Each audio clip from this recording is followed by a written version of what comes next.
right. Hello. Goodbye. It's our last day, our last podcast. Day. I'm so sad. I'm sad the Olympics are over. I'm sad our podcasting days are over for now. For now. Yeah. Mm-hmm.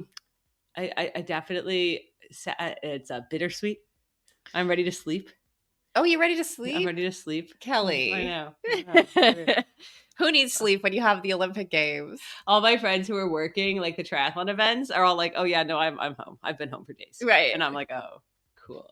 Yeah. Yeah. That's why when you were talking yesterday about like, oh, the marathon runners, like they had to wait all this time. Yes. I'm like, no, they're not. They're just like still training in some other country. And they fly in the last minute and do their event. Like that's how this works. But we did not do that. And we've been sportsing for 2 weeks now. Mm-hmm. And so we're gonna pick our favorite moments today. We're gonna wrap up. But first we did do some things yesterday. Yeah, we did some sportsing. So actually we went to the weightlifting competition, me and Ella and Millie, and it was like more exciting. It was me that wanted to go. I felt like I was the driver. Right. And you guys and I was like, no, I'm good. I don't need to see people. Yeah. Weights. So we ended up in like our tickets were in row 2, which like as we learned from the trampolining, like when row 17 actually meant the third row. Right. Like I wasn't exactly sure that row 2 was going to be the second row. Right. Sure. But it turns out it was the second row, and then we were like right behind a couple of wheelchair spots. Like so it is actually the first row because there was no one spectating right in front of us. So we basically were like in the front row for the weightlifting, and I think I even converted Ella and Millie into weightlifting fans. Did you learn how it is scored? Yes. Okay. So I'd actually like, as with everything, is like I just don't remember on a 4-year cycle. Sure. So like, oh yeah, of course. Yeah. So yes, like it's scored. Like you have to do a clean and jerk and a snatch, right? Like it's the combined score, and you each athlete gets 3 attempts at each lift. And what was really fun about it is that like there's a bit of like gaming going on, because like whatever you say that you want your first, second, third lift to be, like you go in that order. Like the weight on the bar goes up consistently through the competition. Okay. Right. So if you have like, there's like another, and they're constantly like changing their weight, literally. So there's like these announcements of like, there's a change, because one athlete's like, okay, now I'm going to try like 115 kilos. And then someone else is like 116. And then the original athlete's like, okay, I'll do 116 too. So they're like gaming, like you can't go down, you can only go up. Oh, basically.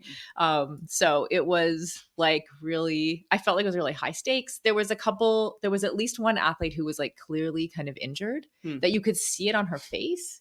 You know, that was, and then your American woman, personal American woman, like came out and basically she had the highest starting weights. Like you could tell already by her first attempts, like she was there to win. Right. And then she got an Olympic record in the snatch, and she went for an Olympic record in the clean and jerk. She didn't get it. But she had already had the gold medal. So in her second attempt, she already had like enough, because it's a combination of the two best weights, like the best weight in the snatch and the best weight in the clean and jerk. And she had already won the gold and just like went out for like 150 kilos in the clean and jerk and didn't get it. She won the gold with 146, I think, which is a hell of a lot of weight. I'm having to convert. I'm always like, how many kilos is that? Yeah. Yeah. It's a lot. You multiply by 2.2. It's like ridiculous. Duh, Kelly. Yeah. It's a ridiculous amount. Like that's over 300 pounds. Yeah. Like, yeah. It's wild. All right. So you guys had fun at that? Yeah. So we had fun. It was high stakes. It was exciting. Also the vibe, which we've talked about the vibe a lot. Like really every sport really does have a different vibe. That's one of my big takeaways from this. What word do people use before vibe? Feel. I know. Yeah. The ambiance. I don't know. Yeah. There you go. Yeah. But it was like definitely like party vibe. In other, like we were noting like in other sports where people were actually like at skateboarding actually told to sit down for the awards, like the medal awards. In this one, like everybody just rushed the stage. Everyone rushed the stage. Nice. And we're allowed to. And they were like, I think the fact that they were also playing like for us, like I know this is my bias, but like they were also playing like English music, like pop music, which like helped me feel more energized than like French pop music, because it's all new to me. So that was good. There was also like clearly like mobs of people like supporting each athlete. So you could Right. see which corner the fans of each athlete were. Okay. So yeah, party vibes down Party at vibes, you had a good down at the time. weightlifting. All right. Yeah. I went to the urban park. Oh yeah, you went and I hung was out. trying to see, well, the last night was the first breaking medals for, Mm. and you couldn't get tickets to that, but you could go to the urban park and you can like, you could see different things from the park anyway. So I went like right when they were supposed to be warming up, and I thought like, oh, I'll see them warm up for apparently breakdancers just warm up like regular athletes. Oh, like I was what do like, you mean, oh, they're like stretching? They're gonna do like moves, and I'll be able. They're like rolling on a roller. Yeah. And I was like, oh, so you saw breakdancers rolling on a roller, yes.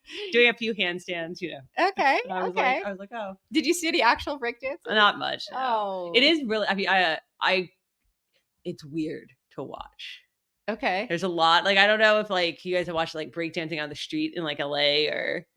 And there's a lot of it doesn't like only at like the hip hop studio, right? You have like okay, so like out like when they do it with a crowd like on the street, there's a lot of just like working the crowd and a lot of like your turn like a lot of there's a reason it's called a battle. That's like hip hop. That's like hip hop culture. There's a lot of whooping. It translates weird to the Olympics. Is what I'm trying to say because then there's still like a lot of like what your turn and you're like.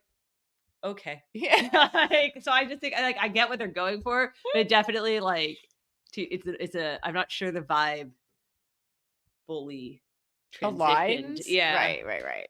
Yeah. I felt that a little in the skateboarding too. That like you can't create an urban park in an Olympic Games environment. Maybe the LA Games, they're just gonna let them go roam the streets of Venice and like freestyle their breakdance. Actually, breakdancing isn't in LA, but you know what I'm saying? Like they could just be like, right?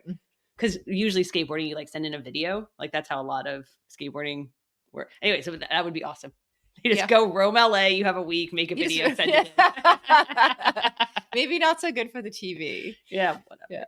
Yeah. It is funny. A lot of the athletes. We also talked to one of the athletes yesterday. And I will say a lot of the athletes. I do always like. I hear personally this like dichotomy they're always at, where they're like. The Olympics are a huge business, right? Like, let's be super real. Huge business, lots of money's made, and not a lot of it trickles down to the athletes, right? Yeah. So they're always like, how do we make this make more money? How do we make this mainstream? But at the same time, you also hear a lot of them being like, like the triathlon, for example, like a lot of the athletes were like, this didn't prioritize athlete experience. Or a lot of them are like, talk about, well, we have to make sure things are fair. The IOC doesn't care about like the athletes. And I keep being like, guys, like these two things are a little bit at odds. Like you can't both want to make your sport, make huge money and be massive broadcast spectator and also be like, but I must have my sanctuary to do my sport in perfect conditions. Right. It's like you either can go and be a monk and like do your sport and make no money, or you have to like accept some infringement of the masses and the broadcast appeal. So I'm just, it's like something we hear a lot from the athletes, right? Is that they're like, there's definitely this like, they both recognize that they're not making the money, and also they want, to obviously preserve, like have the athlete safety and health and experience be the priority. But that's hard to do both those things. Yeah. So yes, we did talk to Jenny yesterday. We did talk to these rowers yesterday. Canadian rowers, one rower, but she was part of a team of rowers. And you knew them from before. Yes. So I had Jenny Casson, and she was in the lightweight doubles scull in the rowing with her partner Jill Moffitt. So we talked to Jenny. So earlier in these games, like last week, there was a video clip of their post-race interview on CBC that went viral because they were so emotional, and we actually couldn't see it here because like the CBC content was cut off to us because we're in France. So we did manage to like track that down, and we've got it for you. So let's take a listen to Jenny and Jill's post-race interview. You crossed the finish line. Yeah, a lot of anger. I'm very angry. It's the same feeling I had in Tokyo, so that's pretty upsetting. There were a lot of people who went out of their way to support us here, and we feel like we've let them down, so it's pretty hard. But for all of those who believed in us the whole time, thank you. It means more than that result, and I'm having a hard time right now trying not to like scream because we obviously wanted it more for not just ourselves. Jill will probably say something more coherent. Yeah, I think like this time was a lot different. because we came in like with the hope of, you know, chasing a medal. I think it's kind of like tough. Getting fourth last year was such a big result for us, and so all year we trained with the belief that we could get on the podium. So to see it unfold in a pretty like disastrous way is like really like feels a little bit like whiplash and like how Tokyo felt. But yeah, so it's been really tough. Yeah. Thank you very much.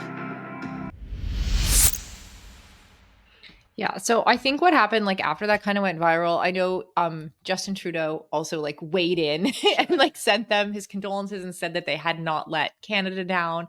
But I think what happened was like a lot of athletes actually really related to that clip.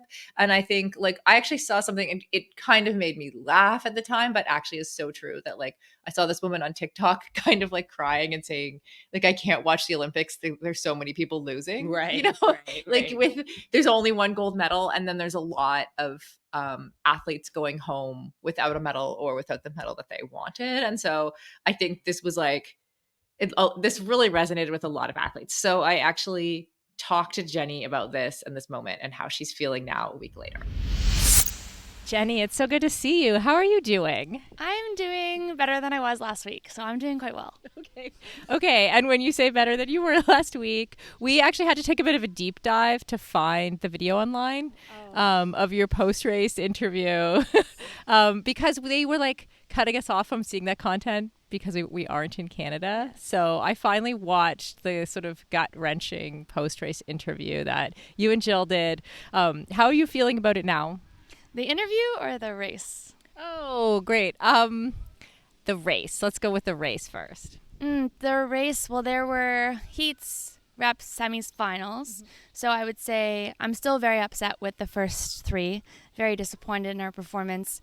I've been trying to explain it to everyone as best as I can, but when you go in with such high expectations and you fall short of them, not because of your effort, but because of the technique, it is very hard to swallow. I would much rather it have been my effort and have been the best race of my life and have that result than the way it was. But as I've said and many have told me, that is sport.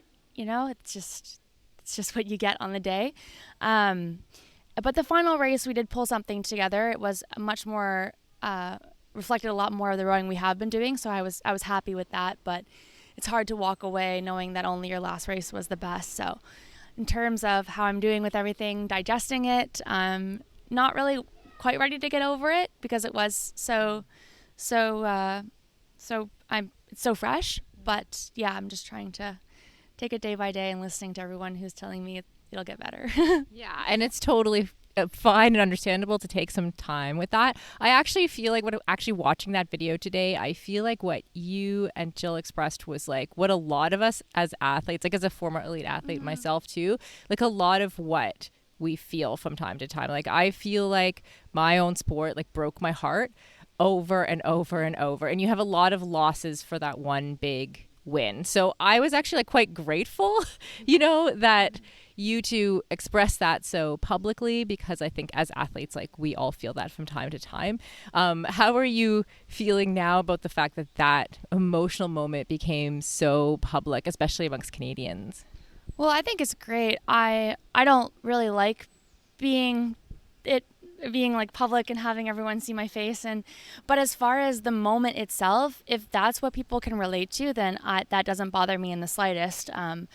I think there's a lot of real and rawness that comes with sport in its most emotional moments, and that was probably the most emotional moment I had of the regatta, if not of my rowing career. And for it to be captured was not expected, but I'm not ashamed or running away from it. I think I've had a lot of very unexpected messages of not so much support, but of understanding and an appreciation for being able to express what, unbeknownst to myself, so many people have expressed in their own ways. And I think that's what brings a lot of people together. And you just kind of, when you're in your own bubble and you're performing and you're at the Olympics and you have this sport and you have this goal, you forget that there's so much more outside of, you know, who gets from point A to point B the fastest. And when you read over the messages, I was saying, someone asked me the other day, or I think it was in the interview at the end of the race, and I was saying how I haven't read them all because they do make me cry, and that stands true. There's a lot of them that I haven't read because they're from people who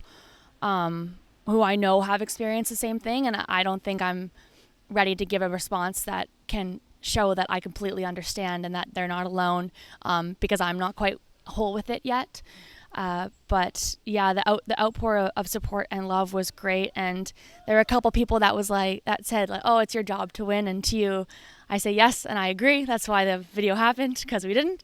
But at the same time, for the majority of individuals who felt nothing but heard themselves, I think I spoke for a lot of athletes in that moment, and I just don't think other athletes have gotten the same kind of stars to align to have that moment. And I'm glad I was able to, because a lot of your Canadian athletes have that same passion and drive, and have given their heart and soul to the sport that's, like you said, broken their hearts. And I think there's a lot of great athletes that are going home with medals and some performances they're very proud of, but there's also a ton of athletes who are going home with performances they're very sad about. And, you know, I wouldn't sleep on them. They're not going to go home and cry about it, but they will need Canadian support to be able to come back stronger. So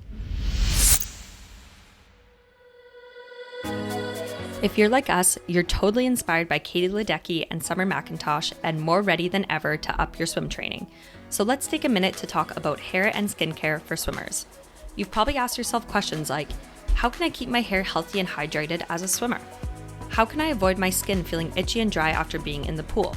And how can I get rid of those pesky goggle marks around my eyes? Enter TryHard. TryHard has pre- and post-swim solutions designed to reduce the absorption of pool and ocean chemicals into your hair and skin. We love using TryHard's pre- and post-swim conditioner before and after every swim to keep our hair feeling great. TryHard also has a bunch of other products useful for swimmers, like their pre- and post-swim eye gel, which totally works for getting rid of those pesky goggle marks and puffy eye feeling, while providing hydration and a cooling effect. TryHard products are vegan, dermatologically tested, and packaged in recycled plastic. Whether you're swimming in the pool, the ocean, or maybe even the Seine, take care of your hair and skin with TryHard. Use the code FEISTYGAMES for 22% off site-wide at tryhard.co. Plus, you'll get an extra 5% off during sales on top of the already discounted price. That's Feisty Games for 22% off at tryhard.co.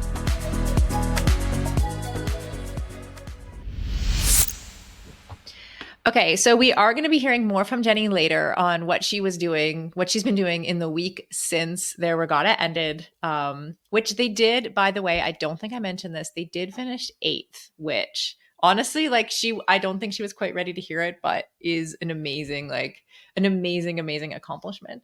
But for now, we're going to go through with our team all of our favorite sports moments and non-sports moments from Paris. So, yeah, so I've actually, like, a few times as the podcast has gone on, I've mentioned, like, I've been like, Ella, Millie, without any context. So for anyone who doesn't know, Millie has been editing our podcast every single day, also editing a ton of reels, generating reel ideas. If you like our reels content, a lot of it came from Millie's brain. So Millie, what was your favorite sports moment so far? I mean, I feel like I've watched more sports in the past 2 weeks than I have in my entire life. So I would say that sports, there's been a lot of amazing sports moments, but for sure, skateboarding was like, it was pretty unreal to watch, like, teenage girls that are 14 years old, absolutely like dominating their sport and just crushing it and doing things that would absolutely terrify me, like, and just going out there and making it happen. Yeah, that was really, really cool to see. Amazing. Mhm. And it was really cool. It was really cool. And it was such a cool setting. And yeah, something that I actually feel like I knew a bit about, which helped for sure. Yeah, you were our skateboard expert. Yeah, which is saying a lot. The bar on expert Yeah. on our team is very low. It's pretty low. Yeah, It's pretty low. But, you know, she knew the most about skateboarding. And Millie, what is your favorite, like, what's your favorite Paris moment? Okay, I feel like this is an assortment of a lot of moments. Okay. But if you've been watching on our social medias, we have had a baguette costume here in Paris with us, that Sarah has been leading the charge on. It's really been her her idea to have this costume here. So there has been many moments throughout the past 2 weeks where Sarah has had to put this costume on in the most uncomfortable situations that you personally would feel are like so deeply embarrassing. And Sarah's just doing it. Like we got the triathlon and we're like 10 people deep in a crowd and Sarah has to like wriggle her body through this like massive baguette costume and then like do a dance in front of hundreds of people.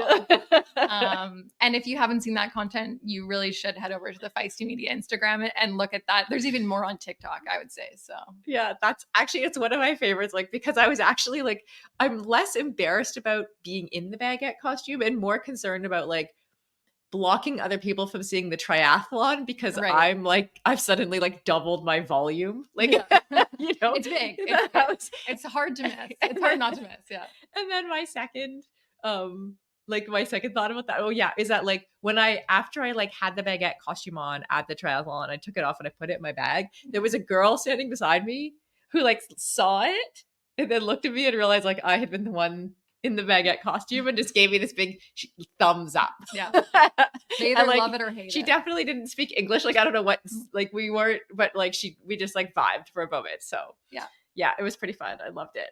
Cool. Thanks, Millie. Of course. Okay. Let's go to Ella, and her favorite moment.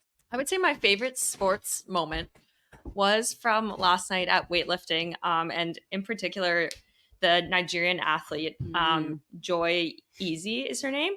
And so throughout the competition, you could tell that she was injured, which was very hard to watch. Like I was having a hard time watching her do her lifts because after she would look like, you could see it on her face and she'd be kind of like gesturing towards her back, like she was getting hurt. So it was really, it was hard to watch in that sense because I was like, oh, she's like really hurt, but she was still going for it. She was so strong. And then after her final lift, she took off her shoes, which is a symbol that you're retiring. Like someone else is going to come and fill your shoes. And it was just like really emotional and something cool to see. Like she was crying. Everyone was cheering really loudly for her. So I think that was like one of the more moving moments. So that's one that's definitely prominent for me is that moment from her. We had to switch chairs all around and Ella jumped in here. And Ella, see, the reason we had to switch chairs around is Ella's supposed to press the buttons on the back end of this podcast. So there's no one pressing buttons now. All right, I didn't go to weightlifting with you guys, but yeah, you all came home and you were also though, like you were like, I was so scared for them. I was like, Millie was like Ella, like your face, like why do you keep making that face? Because I would be like like stressed out because I just don't like seeing people like hurt themselves. Yeah, really. So, okay. But I think that's actually why I enjoyed weightlifting a lot is because it's very high risk. So that keeps you like on the edge of your seat. Like you're like, oh, what's going to happen? Like, are they going to make the lift? Are they not? So it was more thrilling than I anticipated. Yeah. Okay. And your favorite non-sports moment besides, the doctor? That was definitely the pit of the trip. But I would say my favorite moment is probably every morning getting to go and get like gluten-free croissants from the like gluten-free cafe that's really near us. So Sarah and I are both celiac and our Airbnb happens to be by like one of two gluten-free bakeries in all of Paris. So that was a huge win. So I will definitely miss the croissants. All right. Yeah. All right. We're going to just switch around now while Ella gets up and go press his buttons again. I felt like Sarah ended up going to no track because I took all of her tickets. And so I went to like every night of track. And so and for all that it goes too long and it's too slow. There was it was basically drama every night at track though. Yeah. How can you pick your favorite? How can I pick my favorite? There were some crazy races. I will say we were there. Ella and I went because you were sick, to the 100 final. And that was crazy. Oh, the 100 final. These are the tickets that I bought a year ago. I know. 100 final in the rain when the St. Lucia, Julian Alfred won. And that was also the night that the Dominica woman won long jump. And Ella learned that Dominica is a different country than Dominican Republic. And so it's like the night of all the small islands. And that was really, really cool. Yeah. I mean, it's obviously over super, super, super fast. But it was just cool to be there for it.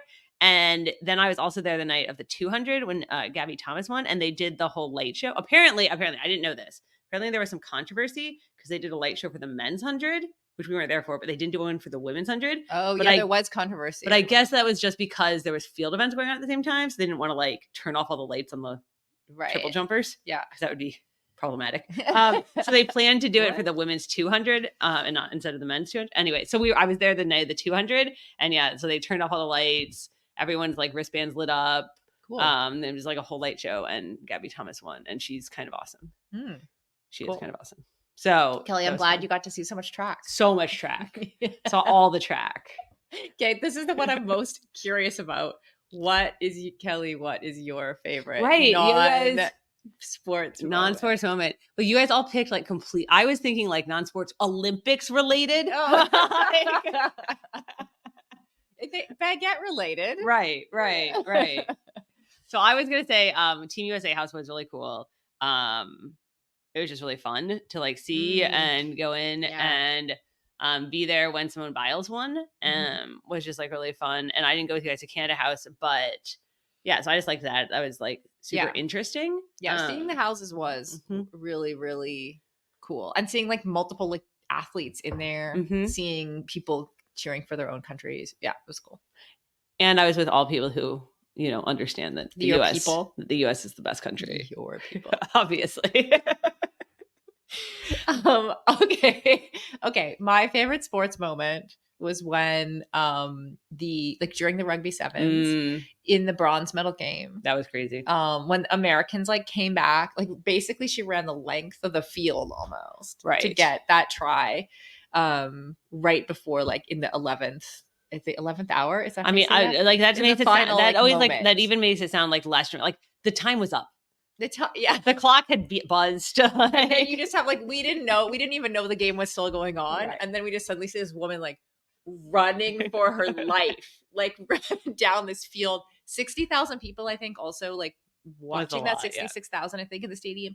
That actually like affects the vibe and like just seeing all those people cheer.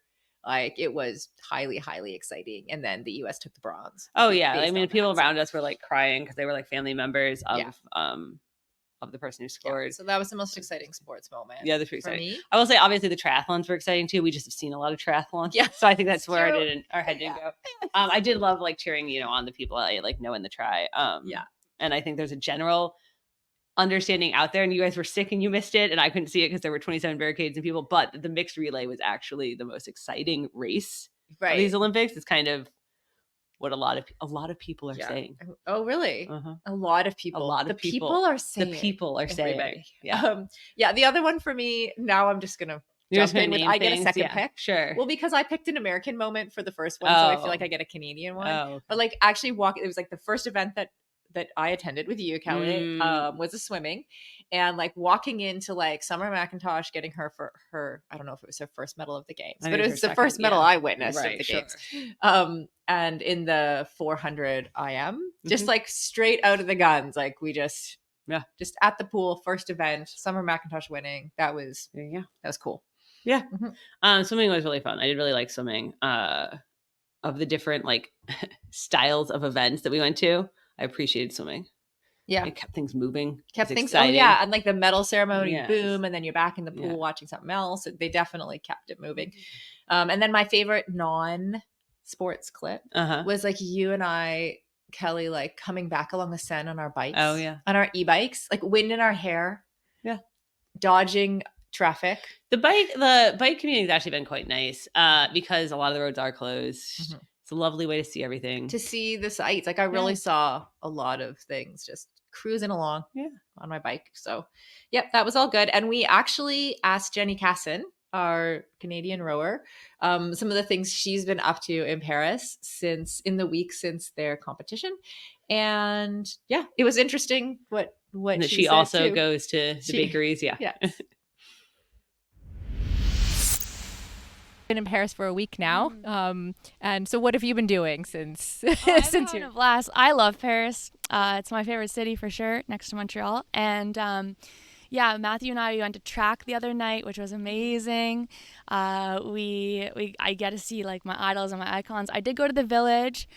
I was pretty glad I wasn't staying there. It was pretty rough. It's really far away and it's very hot, and the food was looking less than ideal.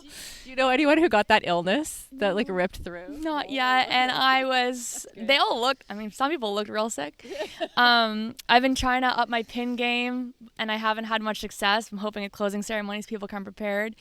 I went to this, should I explain the pin game? Sure. Okay, so pins are sort of like this Olympic tradition. So every athlete gets a variety of pins, some for your sport, some for your country, some government pins, and you go around to every country and sport and you just trade them. And so at the end, those lanyards, I'm sure people have seen in pictures, the lanyards that officials and athletes are wearing are just like covered in a variety of pins, and they're from all over the place, and there are some that are really, really cool, and then there's some that are rare because they only have like 3 athletes from that country competing, and so there's like a novelty to it, but it's a lot of fun, and it's like the best way ever to meet people because you got to learn where they're from, what sport they play, and then there's always a chat after about, how are you doing, how do you feel things went, and obviously the community of athletes always supports each other in that way, so that's been quite fun. And then yesterday there was this Airbnb house celebration for athletes who got the Airbnb travel grant, and I really wasn't feeling being social. I really wasn't, but we got invited, and Matthew said it was a good idea to go, and some of the rowers went, and I met some like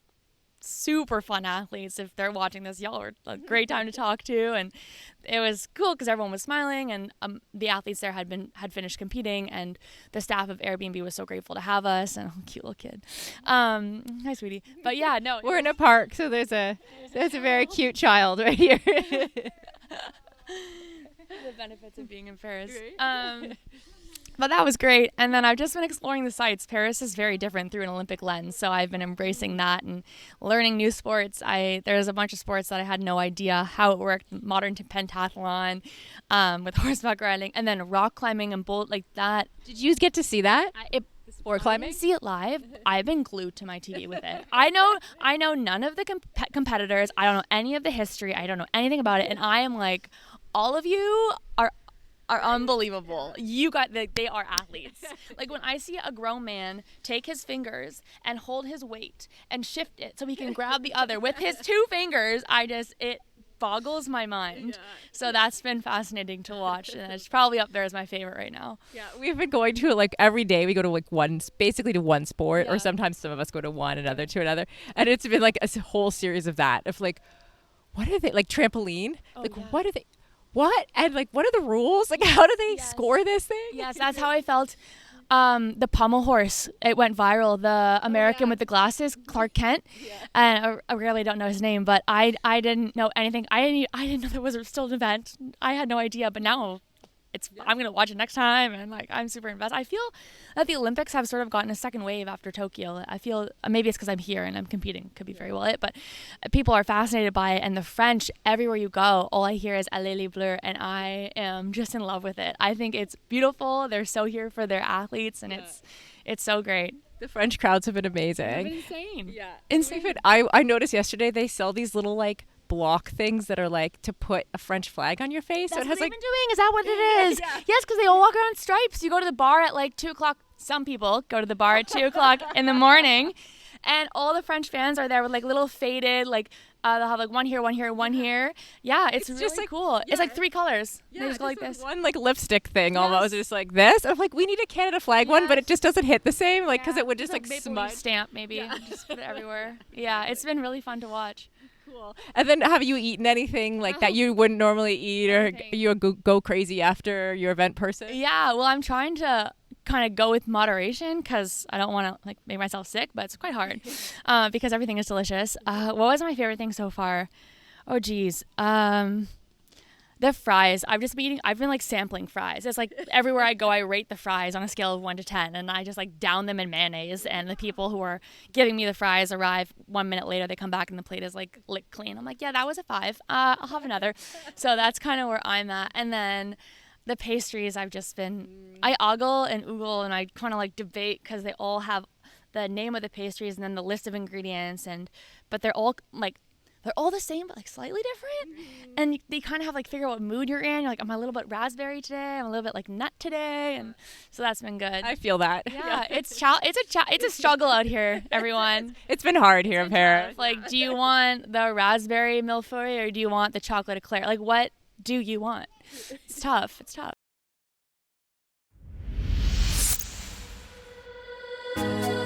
Here at Feisty, we are dedicated to partnering with brands that are mission-driven and having an impact. That's why we are thrilled to be supported by Joni, a company creating game-changing period care for everybody. Many conventional menstrual products rely on plastic made from petroleum, a non-renewable resource. Did you know that in the US, approximately 12 billion pads and 7 billion tampons are discarded annually, and these products generate over 200,000 tons of plastic waste per year? It can take 500 to 800 years for a single petroleum-based plastic disposable pad to decompose due to its materials, and tampons with applicators also contribute to plastic waste, which can take centuries to break down. Joni is dedicated to bring the wasteful and antiquated feminine hygiene industry into the 21st century. Using a design-led approach, Joni's personal care products and commercial dispensers provide the most innovative and accessible period and leak care solutions in the world. Organic and free of harmful levels of chemicals or irritating fragrances, Joni's pads and tampons support menstrual health and the environment, while allocating at least 2% of revenues to break the cycle of period poverty, dismantle menstrual stigmas, and empower periods. Now that's what we call 21st century period care. Ditch uninspiring and irritating feminine hygiene products and say hi to Joni's silky soft, super absorbent, and toxin-free pads and tampons. Joni pads feature a wrapper and protective layer made from cornstarch, a plant-based material, making them biodegradable and compostable in the right conditions. Joni tampons are made with organic cotton. They're compostable, including the wrapper, which is made of cellulose. Choosing sustainable period products isn't just a trend, it's a movement. You can get 10% off your order with the code Feisty at getjoni.com. That's 10% off at GETJONI.com with the code Feisty.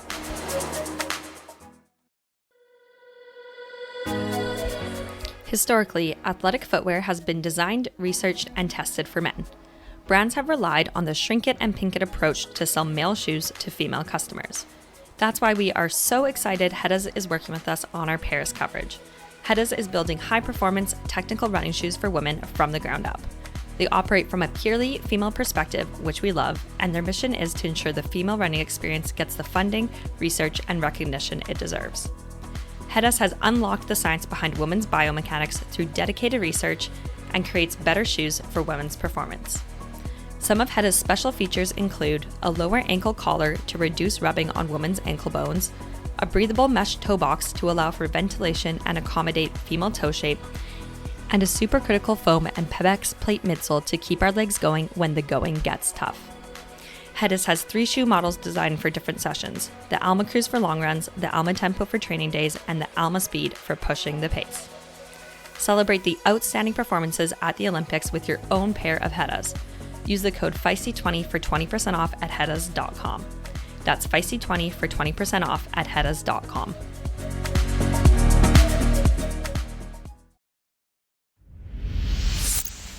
All right, we were just discussing the LA Olympics next on our off We're already looking forward to LA over here. Yeah.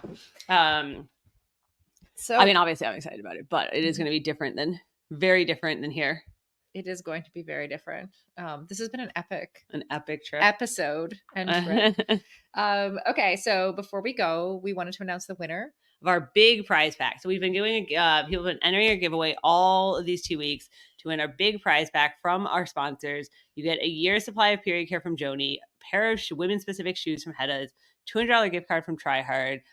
You get some stuff from Feisty too. Yeah, they get the movement shirt that we've all been wearing every single day. We have washed them and we also have multiples just in case anyone's wondering. And bless you, Kelly. Sorry. And an entry to every Feisty course for a year, which includes our strength training course, our nutrition course, and our menopause course, and of course a couple new ones that we'll be launching later in the year. So it's a great prize. It's worth over $1,500 US, and that prize goes to Jacqueline. And you'll get, don't worry, Jacqueline, you will get an email. You will get an email. You do not all. Everyone named Jacqueline right now is out there. Like, how do I get my prize? Ella will reach out to you about your prize. And thank you for listening and participating in our contest. And we want to thank all of our partners, sponsors. It's been super fun to do this. And I think we're excited. You know, we're gonna build on this from here, right? We're building. So if you haven't joined the Women's Sports Fan Club yet, definitely do that. We have a Facebook group where people are in there discussing like all of their favorite moments. Part of it is to like give folks a place to celebrate like the things that are happening and to know what's happening next. So in terms of what is happening next in the world of women's so sport? Like some of our team is already getting ready for the Tour de France Femmes avec Zwift, which will be super exciting. It's like right after them is how do you even prepare? And but the athletes are going straight from here to there too. So they're gonna have a bunch of Olympians there. Some people who are also just focusing on the tour. And then I'm headed with some of the rest of our team to the Boston Triathlon, which is going to have a bunch of the Olympic medalists from the triathlon here are going to be doing their first race in Boston at the Super Tri event. We're like both gold medalists. So that'll be exciting. Oh, wow. Yeah. Yep. Cool. And then you and I will be back on the mic. Yes. So don't worry, everyone. So if you're like, I want live updates from Sarah and Kelly in France every day. At the end of September, we will actually be back in France in Nice for the Ironman World Championships. And we are doing daily live podcasts like we normally do. Right. Less time. I think we're only doing like a week. Yeah. Oh man. It's only 7 days. So make sure you stay subscribed to the Girls Gone Gravel podcast, because that's where you'll get the Tour de France Femmes update and our Feisty Triathlon feed as well. So all right. And we look forward to seeing you back in France.